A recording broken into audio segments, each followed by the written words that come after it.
Mtazamaji, kama ambavyo nilikueleza hapo awali kwamba tutajiunga na wenzetu kutoka Dodoma, ambapo tutakwenda kuzungumzia ujio wa benki ya ushirika na fursa zilizopo katika sekta ya kilimo na mifugo, na tayari amekwisha wasili mkurugenzi mtendaji wa benki ya ushirika Tanzania, Bwana Godfrey Ngura. Wakati tunasubiri, basi tutazame taarifa hii ambayo itatupeleka moja kwa moja kwenda kuangazia ni kwa namna gani wenzetu, naambiwa hapa tayari wamekwisha jiandaa huko kutoka Dodoma. Basi tuwape nafasi tujiunge na Kuringe Mongi kutoka Dodoma. Tayari namuona ameketi pale na tayari yupo kwa ajili ya mahojiano. Karibu. Studio za Dar es Salaam. Tuko hapa Dodoma tukiwaletea kipindi cha Baragumu Live, na mimi ni mtangazaji wako Kuringe Mongi, ninaye mwenzangu hapa Roda Simba. Leo tumebahatika kuwa na mgeni kutoka benki ya ushirika Tanzania ambaye ni mkurugenzi Bwana Godfrey Ngura. Karibu sana Bwana Godfrey. Asante sana Kuringe. Okay. Sasa kwa kuanzia, labda kipindi chetu tutaka kufahamu hii benki ya ushirika ambayo rais alizindua hivi majuzi, nini kilichochea kuanzishwa kwake? Asante sana Kuringe. Nawashukuru kwanza kwa nami asubuhi ya leo. Ni fursa, lakini pia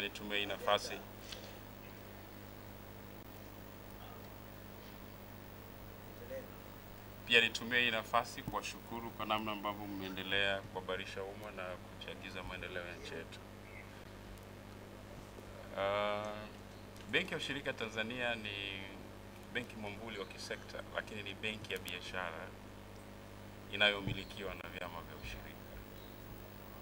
Katika hatua za awali za uanzishaji wake, maono yetu makubwa kwanza ilikuwa ni kuwa na chombo mahususi ya kisekta kwa ajili ya kuchagiza mchakato wa kurejesha ushirika nchini. Okay. So, moja ya changamoto ambazo tulikuwa vyama vya ushirika vinapitia ilikuwa ni changamoto ya mitaji. Na sio tu mitaji, kwa sababu pengine soko halina shida ya mabenki, lakini aina ya mitaji. Okay. Sasa katika muktadha huo tulihitaji chombo tofauti cha kifedha. Kwanza kwa ukubwa wa sekta.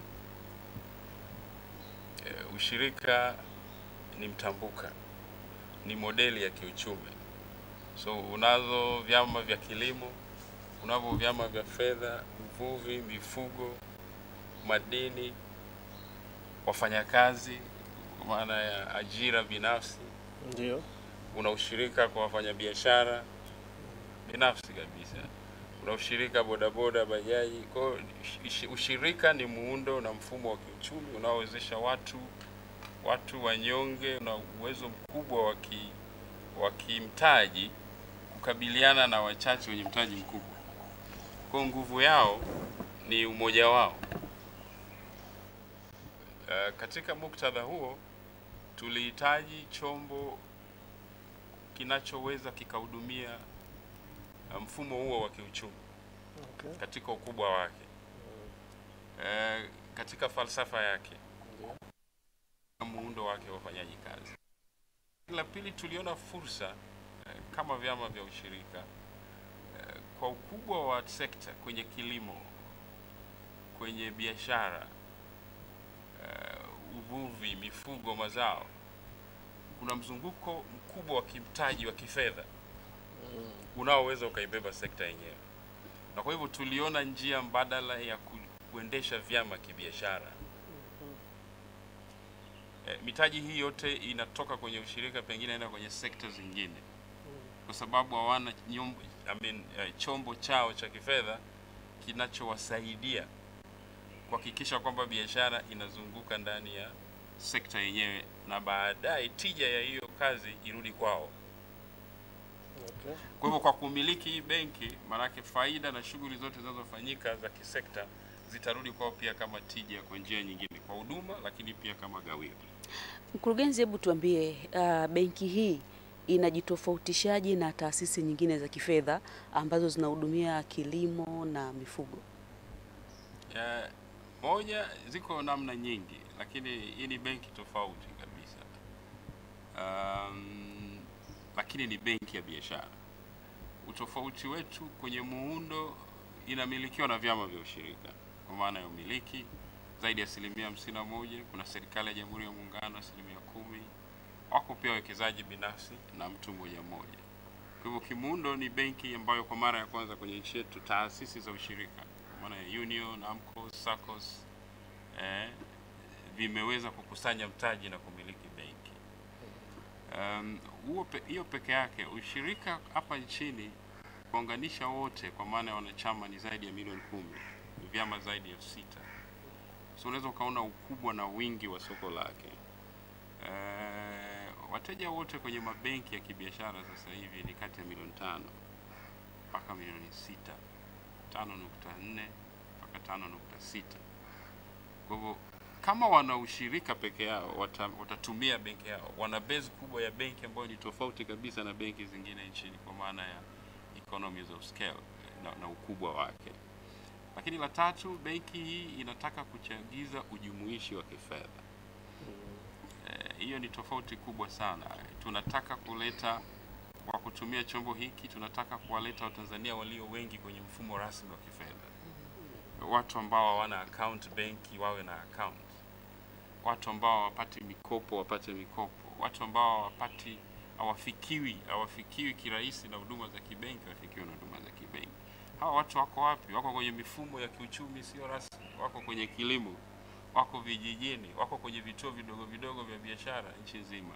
Si benki ya kilimo peke yake, ni benki inayomilikiwa na wanaushirika. Wako kwenye kilimo, wako kwenye uvuvi, wako kwenye biashara ndogo ndogo, wako kila mahali. Hivyo hii benki inataka kuleta wale ambao wako nje na pengine sio katika miji mikubwa na majiji na mikoa, wako pembezoni, kuhakikisha kwamba wote wanakuja kwenye mfumo rasmi wa kifedha.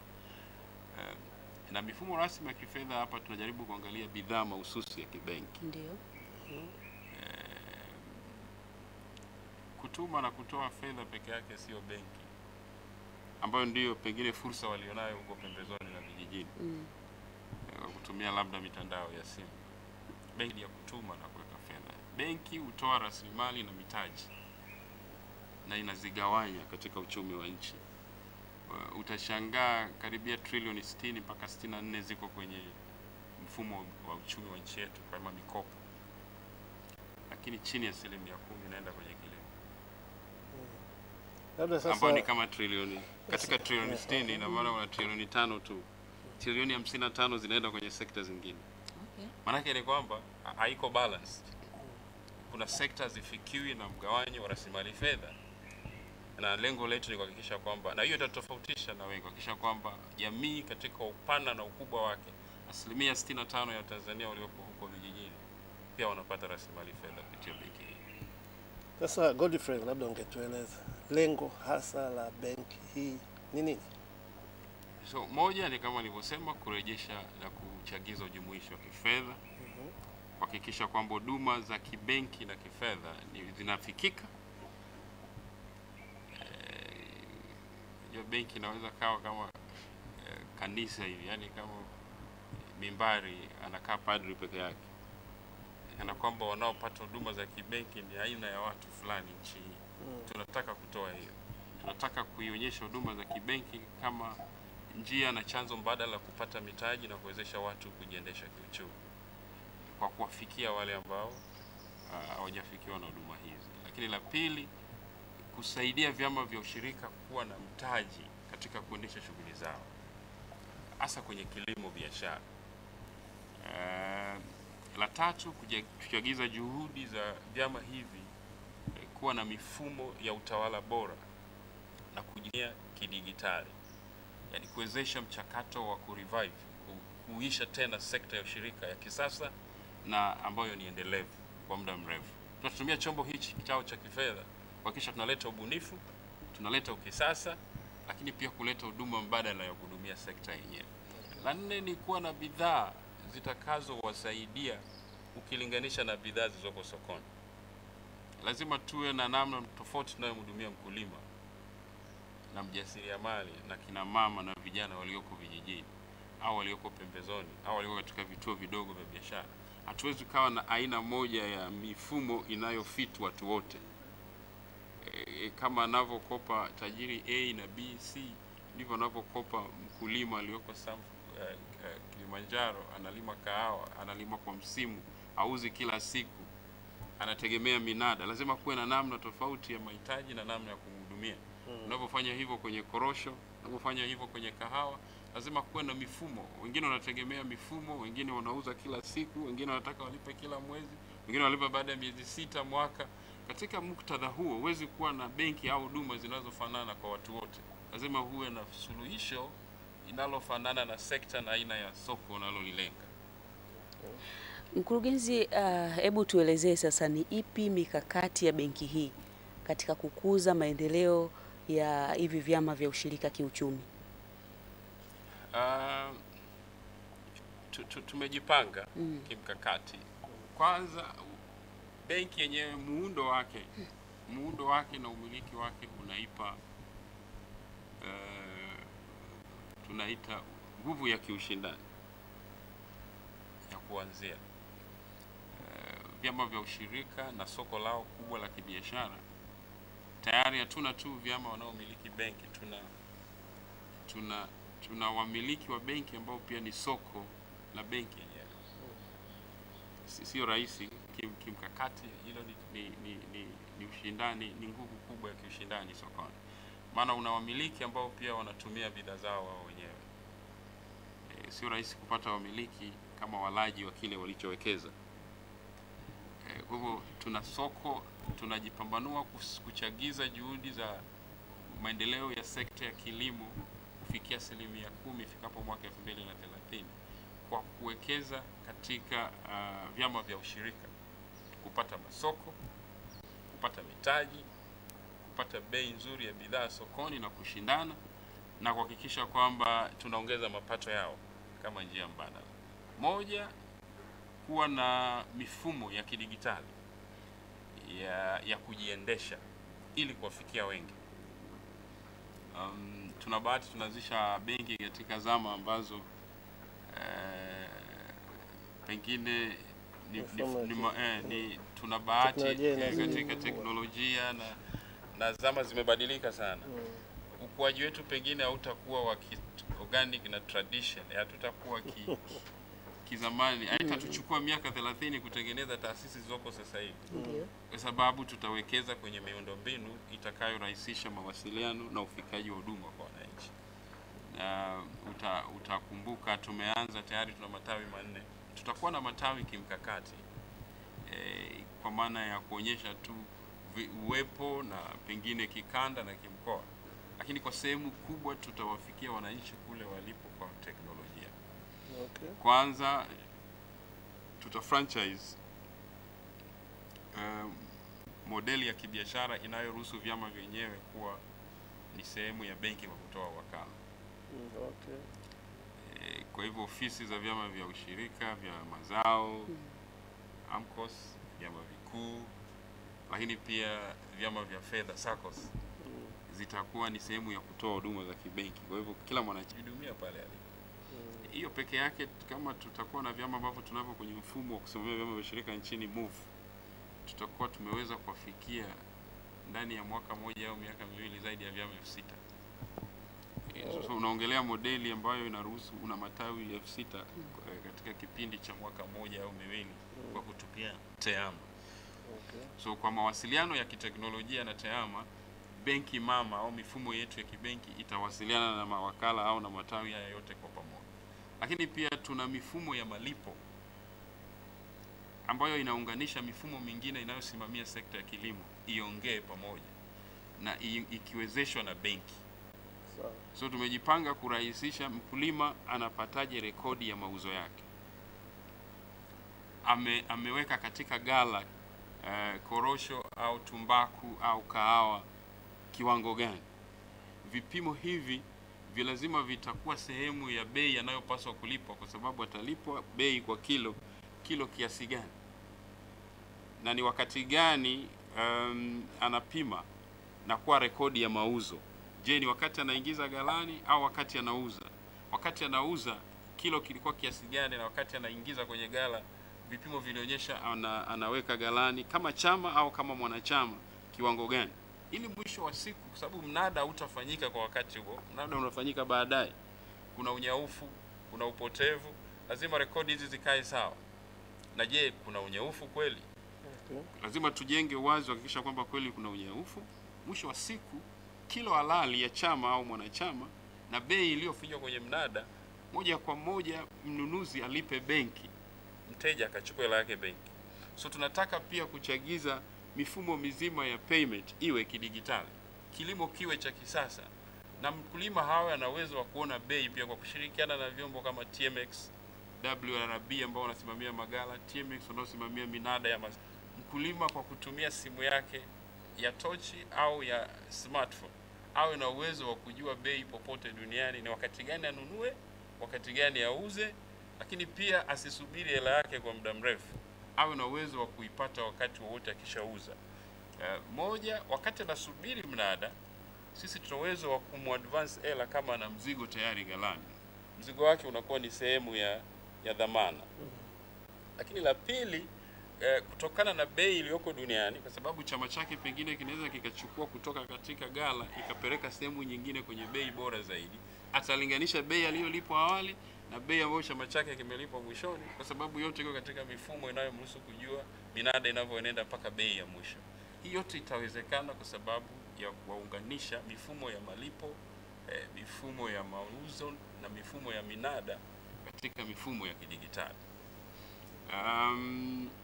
Jambo la tatu la muhimu ni kusaidia sasa vyama kuja kwenye uchumi rasmi wa uchumi mkubwa wa kifedha.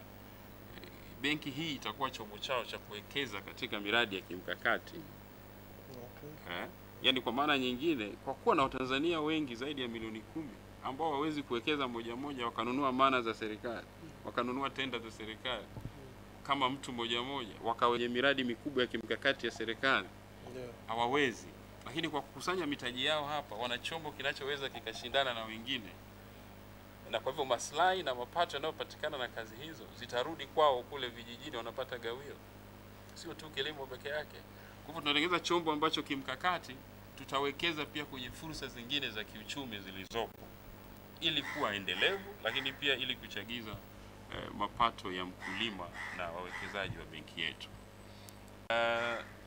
Tumedhamiria pia kimkakati na kwa muda mrefu kuhakikisha kwamba mali za ushirika, uwekezaji kwenye sekta za ushirika zinazalisha. Na mtafahamu ushirika nchi hii ina historia kubwa ya kiwekezaji, ina mali nyingi zisizozalisha, ina mashamba yasiyotumika, kuna majengo yasiyokuwa na tija sawa, tena mengine yako katikati ya miji. Uwekezaji wake, ukisasa wake, ubora wake, tunatumia mitaji na fursa za maeneo hayo kuyaongeza thamani, kuyathaminisha, kuyafanya yawe na tija. Kwanza sisi kwa sehemu kubwa mikoani tumeshaanza kuzitumia kama matawi ya benki yetu. Maanake nini? Maanake ni kwamba tumeshakuwa fursa kwa vyama kupata tija kubwa zaidi ya majengo jinsi yalivyo sasa. Kwa mfano Kagera, tunaendeleza eneo katikati pale Bukoba mjini ilikuwa mali ya KCU kwa miaka mingi, tumika kama garage na nini. Tumwambia jengeni, sisi tutapangisha.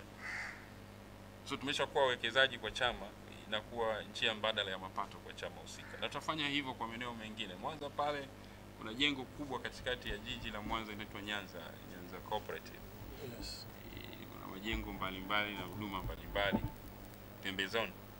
Sasa lile jengo ukiangalia aina na matumizi yake na fursa ambazo zinaweza zikafanya, wakati mwingine tutalazimisha hata kuvunja zingine tujenge upya, kama namna ya kuzisaidia ziwe na muktadha na mandhari ya kisasa, ziwe na tija kubwa kuliko iliyo nayo kwa sasa. Kwa mali za ushirika ni nyingi, na tunafikiri kuwa na chombo hicho cha kifedha tutatumia fursa za kuwa na mali hizi kuhakikisha kwamba benki inakuwa na shughuli na malengo muda mrefu yanayoisaidia benki, lakini pia yanayosaidia sekta yenyewe ya ushirika. Lakini la nne ambalo ni muhimu sana, vyama hivi vya ushirika lazima sasa vianze kuongeza thamani. hatuwezi kuendelea kuuza korosho ghafi, pamba ghafi. Lazima tuuze vitu vyenye thamani. Na lazima ili ufanye hivyo lazima uwe na mitaji. Lazima uwe na mitaji, na hii mitaji lazima iwe nafuu, iwe inaimilika. Lazima iwe ni mitaji ambayo ni ya muda mrefu. Lazima iwe ni mitaji ambayo yani sio unakopa jana leo unatakiwa urudishe yote na pengine. So lazima uwekeze kwenye viwanda, mashine. Zingine utataka uagize nje ya nchi. Kuna mchakato. Huu mchakato lazima uwe na benki inayokuelewa.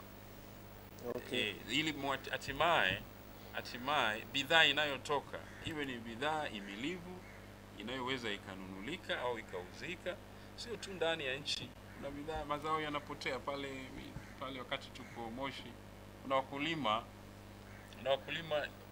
wa ndizi, kina mama wanalima ndizi zinaharibika kabisa kwa sababu ya storage, mifumo ya kuhifadhi. Michakato ya kusababisha ndizi itoke kuwa ndizi la pengine iwe juice, iwe uji, iwe gunia. Unaelewa? Kuna bidhaa nyingi unaweza ukatoa kwenye ndizi kuliko kula ndizi kama ilivyo. Sasa lazima tuwe na mifumo ambayo itasaidia hivi vyama, kina mama wakulima wanapata mitaji, wanapata mashine, wanapata vifaa kazi vinavyobadilisha ndizi kuwa aina nyingine ya bidhaa na kuhifadhi kwa muda mrefu. Na vifungashio. Na mimi nimesema ndizi kama mfano. Tuna aina nyingi, aina ya upotevu wa mazao baada ya mavuno kutokana kukosekana tu teknolojia. Na lazima benki hii isaidie kuleta hiyo thamani huko mbele tuenda kwa. Hii mikakati kwa kweli Bwana Godfrey ni mikubwa na mikakati. Na labda niongezee lingine la mwisho. Lazima sasa vyama vishindane. Ushindani ukoje? Na ile ni muhimu sana kwa sababu tuna vyama ambavyo vimekuwa havina mitaji. Kama vile vinachukua tu mali ya wakulima, vinauza. Alafu wanachopata cha ziada kama tozo au kama udalali. Unachukua kwa wanachama wako, unapeleka kwa mnunuzi. Alafu kinachobaki katikati ya bei uliochukua kwa mwanachama na ule aliyotoa mnunuzi ndicho chako. Au tozo kwa kumhudumia, kufanya aggregation, kusanya mazao kwenye gala, kutafuta mnunuzi, afu hatimaye unamchaji ushuru au tozo. Hiyo sio biashara sana. Biashara lazima uwe na mtaji. Changamoto kwa nini wanafanya hivyo? Hawana mitaji. Hatuhitaji vyama vinavyokopesha wakulima tena. Tunataka vyama vikanunue mali ya mkulima katika level ya uzalishaji au katika level ya pili ya kuongeza thamani. Alafu chama chenyewe kikatafute soko na wanunuzi akiwa wameshaagana na mkulima. Tutaboresha mfumo wa gala. Tuna bidhaa tunaita gala pesa. Mteja au mkulima kisha malizana na chama chake, wanalipana, wanamalizana. Chama kiende kwa mkulima kama mnunuzi. Yaani chama kiwe na mtaji wa kuwezesha kununua mazao ya mkulima wake na sio kukopesha kusubiri mnunuzi mwingine aje anunue. Yeye anunue alafu atauza kwenye soko hilo ambako kuna wanunuzi wengine. Na hiyo inaitwa malikauli. Sasa tunataka kutoka kwenye malikauli. Yaani tunataka tuwe na mitaji ambayo tunamalizana. Hii ndio bei. Bei ya soko na mkulima naye anaona bei. Lakini pia pengine chama kinaweza kikapata bei nzuri zaidi kuliko bei aliyonunua kwa mkulima wakati huu.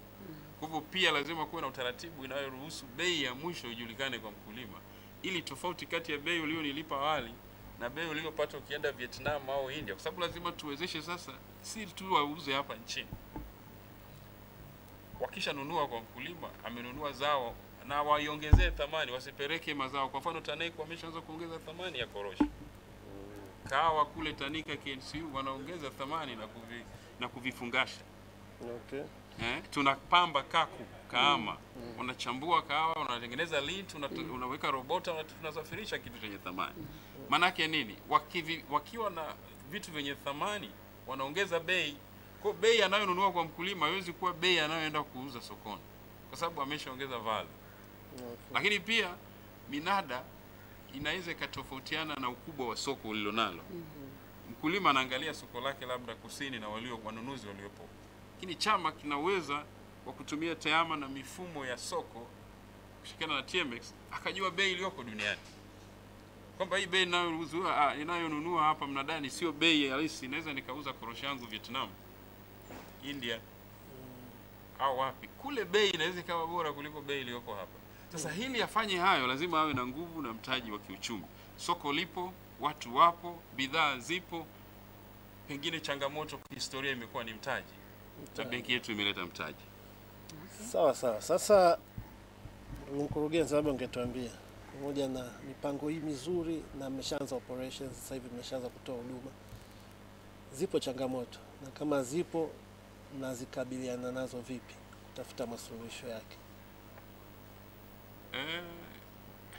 Ni mapema kusema changamoto, lakini changamoto yetu kubwa ni kutaka kufaulu. Kama kuna jambo lina tunyima usingizi ni mafanikio. Sio kwamba tumefanikiwa, lakini namna gani tunatimiza hizi ahadi na nadhiri ambazo kwa sehemu kubwa na maono ambayo tumekubaliana na wawekezaji wa benki yetu, wakiwemo vyama vya ushirika. Kwa tunafanya kila tunaloliweza kuhakikisha kwamba haya hayawi tu ni maneno, lakini pia hayawi tu historia, tunaandika ukurasa mpya. Kwa katika hilo lazima tufanye kazi kwa bidii usiku na mchana, tuwe wabunifu, tushirikiane na wadau kuhakikisha kwamba tunatimiza maono yao. Lakini la pili, benki imekuwepo kwa muda. Hii benki ni matokeo ya benki zilizokuwa anda Kilimanjaro na Tandaimba. Yes. Katika mchakato wa kukusanya mtaji tuliunganisha vyama hivi pamoja, kwa kuunganisha pia na wanaushirika sasa wa maeneo mengine kote nchini, kutoka Kilimanjaro na Tandaimba tukaenda nchi nzima. Vyama vyote vya kusini kwenye korosho, vyama vya tumbaku kaskazini kwetu kule na magharibi, Tabora, Katavi na Kigoma, kusini vyama vyote vya nyanda za juu kusini. Kwa vyama vyote vimekuja kwa pamoja. Kuna changamoto za uelewa wa pamoja, kuleta wanachama na vyama hivi sasa kutumia benki. Hii bado ni elimu endelevu na kuelewa, kwa sababu soko pia sio sisi peke yetu. Hii benki haina monopoly, haimiliki wanaushirika kama mali yake. Bado wana fursa ya kuangalia kama tunawapa bidhaa na huduma zinazofanana na wao. Kwa hivyo bado tuna safari ya kuwaleta pamoja, kuelewa maono haya na kwa nini watumie hiki chombo kuliko kutumia benki zingine ambazo ziko sokoni. Kwa hivyo tuna changamoto ya kibiashara ya ushindani. Ni namna gani tunaiposition benki kuwa benki mbadala, kimkakati, kibidhaa, kibiashara, kujibrand, kutengeneza uwepo, kutengeneza muktadha ambao watu wakifikiria benki, mkulima akifikiria benki afikirie Coopbank na sio benki nyingine. Lakini la tatu, vyama vingi vina changamoto ya mifumo, kuweka rekodi sawa, kuhakikisha kwamba wana nakala na nyaraka zinazoweza kukopesheka, kunakuwa na kumbukumbu sahihi ya namna bora ya shughuli zao, miamala wanayofanya. Yani tunataka governance, utawala bora, kuwe na mifumo ya rekodi, takwimu, maamuzi, nyaraka, ziwe ni taasisi. So tuna kazi pia ya kuwezesha hivi vyama. Hatuwezi kuvipa tu hela bila zenyewe kuwa institutionalized. Ziwe ni vyama ambavyo vinajitambua na kutawala, vina board, vina management, lakini pia vina mifumo.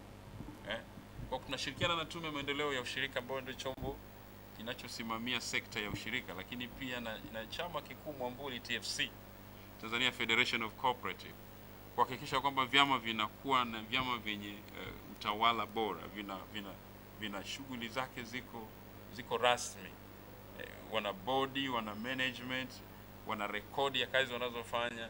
Na mbali zaidi, ambalo changamoto ya 4 ni kuhakikisha hivi vyama vinajiendesha kidigitali, mifumo yote iwe kielektronic, maamuzi yahifadhiwe na anaweza kuwa retrieved kielektroniki na kupata nyaraka na data zinazosaidia kufanya maamuzi, kwa sababu ni soko letu mama, sio soko letu pekee, kwa sababu benki biashara kwa sekta zote.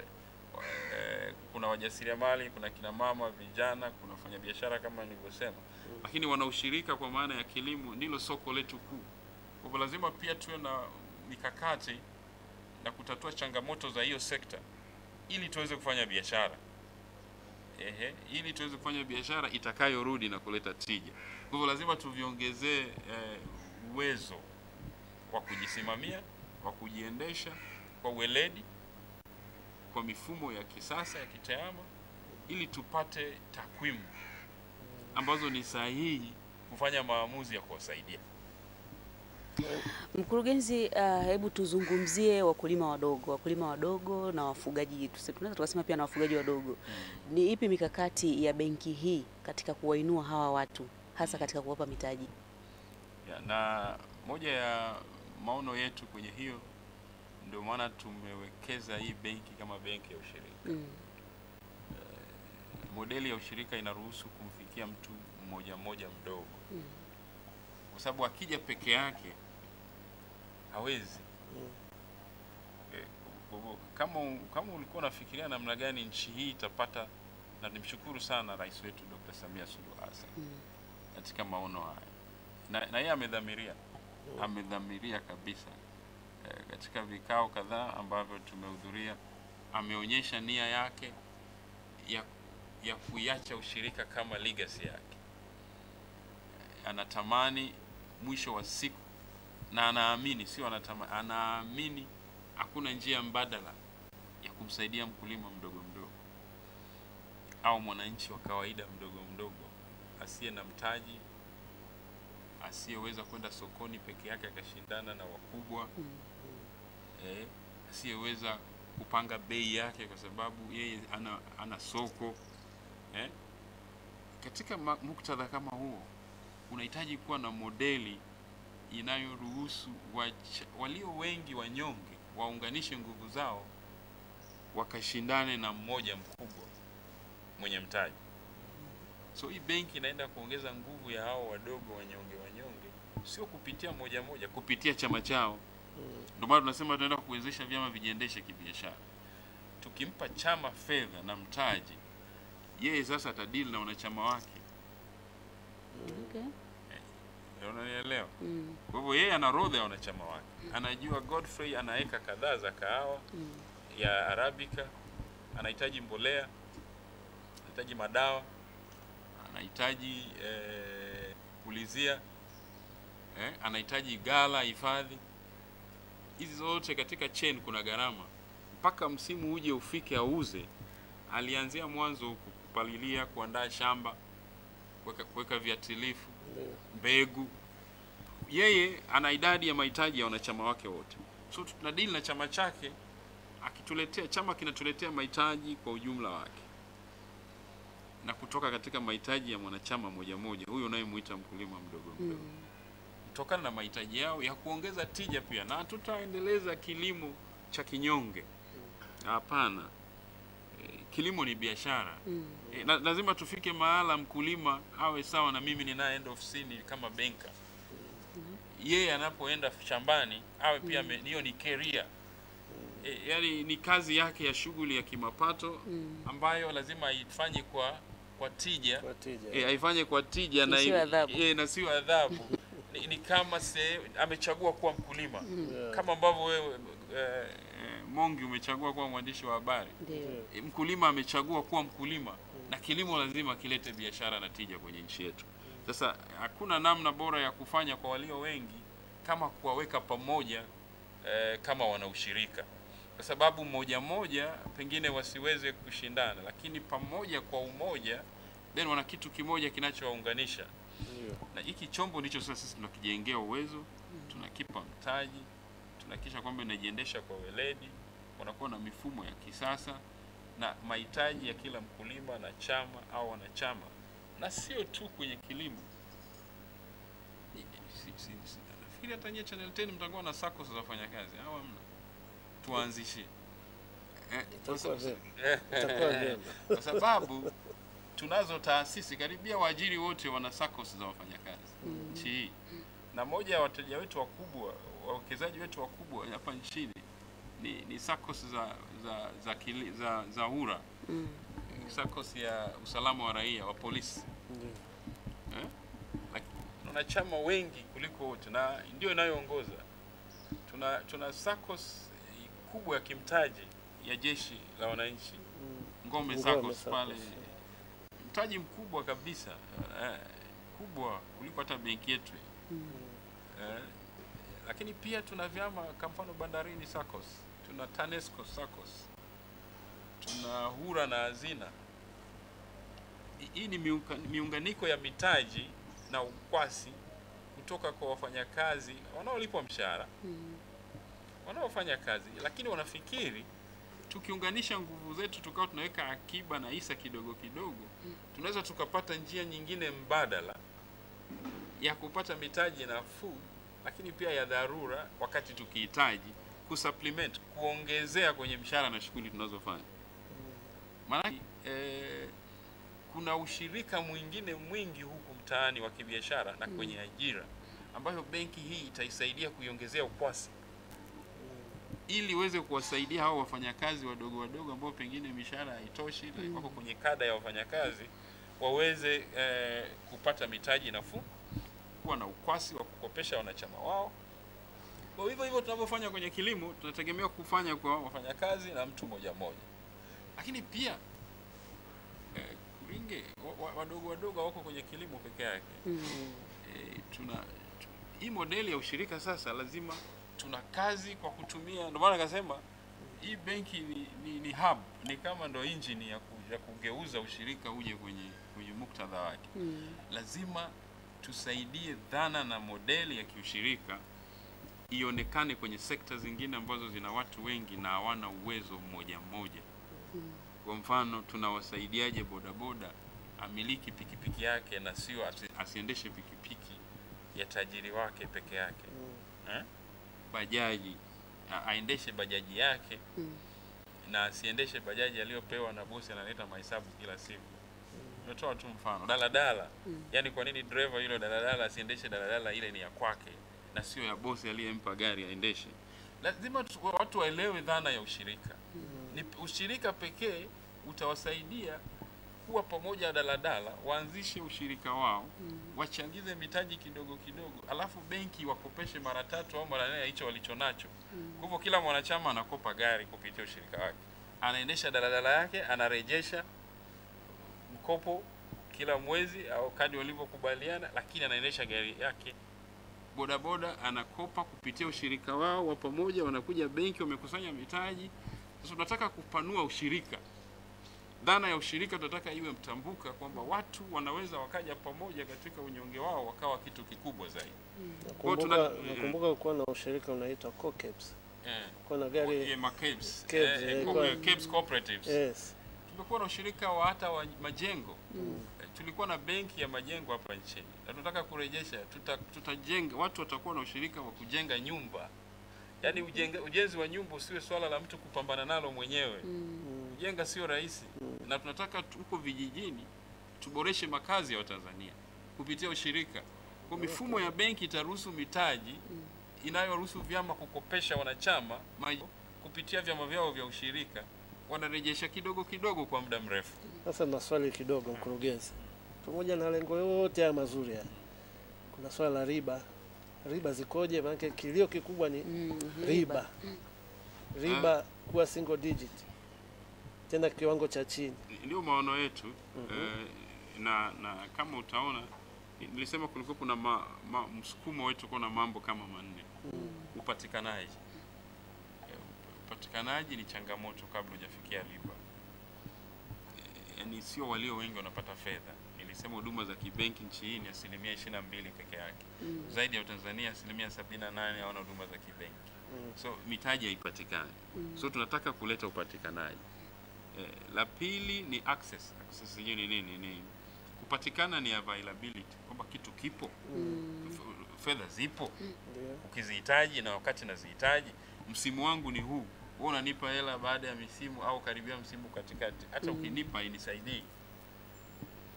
nahitaji kusafirisha magala, kuvuna, wewe unanipa hela msimu huko mwishoni. Kwa hivyo nitaipata, lakini nitapata nimechelewa na itakuwa na tija. So kuna changamoto hiyo, lakini kuna changamoto ya mahitaji yanayohitajika ili nipate fedha, mchakato, nyaraka, dhamana.